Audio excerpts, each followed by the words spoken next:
Class 12th में chapter 3 matrix के basic के इस पार्ट में हम देखेंगे कि मैट्रिक्स के पार्ट के टाइप्स कौन कौन से हैं और एन ऑर्डर का मैट्रिक्स किस तरह से प्रेजेंट किया जा सकता है। तो सबसे पहले हम देखते हैं कि जो एन ऑर्डर का मैट्रिक्स है उसे कैसे प्रेजेंट करते हैं। मान लीजिए हमने कोई मैट्रिक्स ले लिया ए, इसे हम ए आई जे एम इंटू एन इस तरह से लिख सकते हैं और इसके एलिमेंट्स को हम मान लीजिए हमने कोई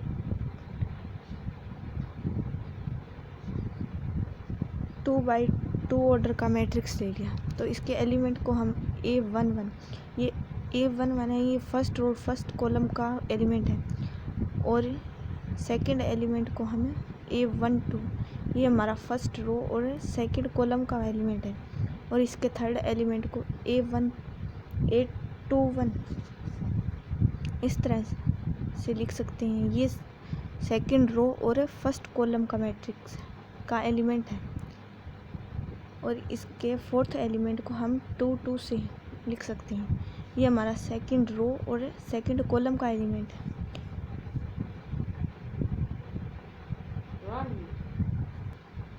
इसे हम एक और एग्जांपल से समझते हैं।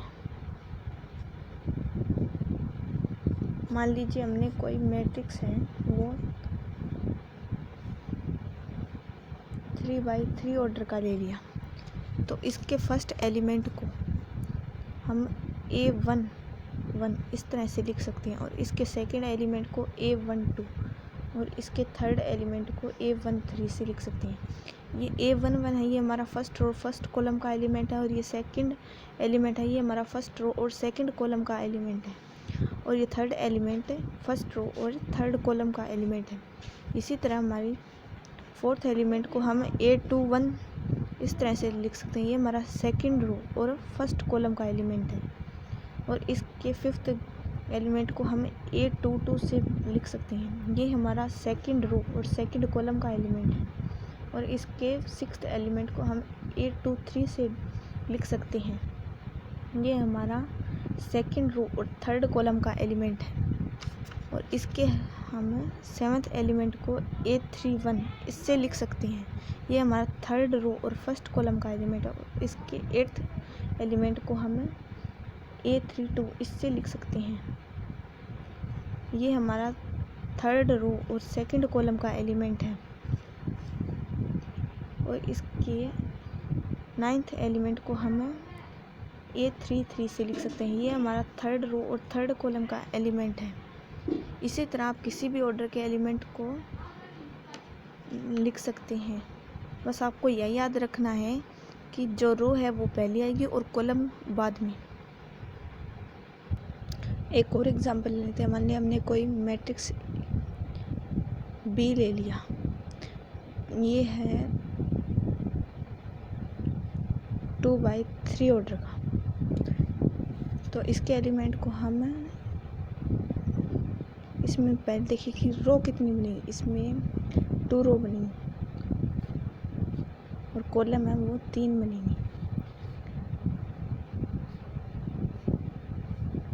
ये हमारा 2x3 ऑर्डर का है, 2 रो और 3 कॉलम। तो इसका जो पहला एलिमेंट है उसे हम A11 से डिनोट करेंगे और सेकंड एलिमेंट A12 यानी कि पहली रो और सेकंड कॉलम और थर्ड पहली रो और थर्ड कॉलम और फोर्थ A21 यानी कि सेकंड रो और फर्स्ट कॉलम और सिक्स्थ एलिमेंट A22 यानी कि सेकंड रो और सेकंड कॉलम और सिक्स्थ एलिमेंट 23 यानी कि सेकंड रो और थर्ड कॉलम।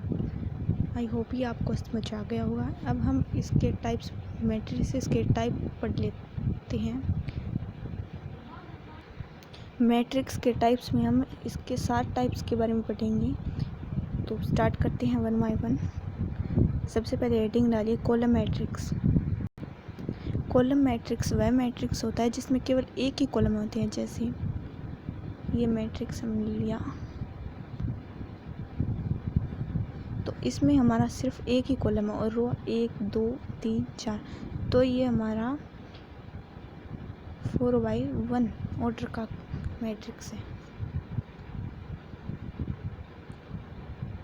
अब इसके सेकंड टाइप के बारे में पढ़ लेते हैं। तो सेकंड हेडिंग डालिए रो मैट्रिक्स।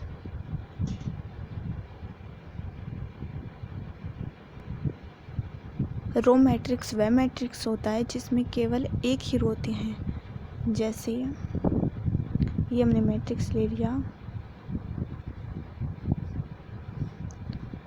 तो इसमें आप देखिए कि हमारी सिर्फ एक रो है और कॉलम 1 2 3 4, ये 4, तो ये हमारा 1 into 4 ऑर्डर का मैट्रिक्स है।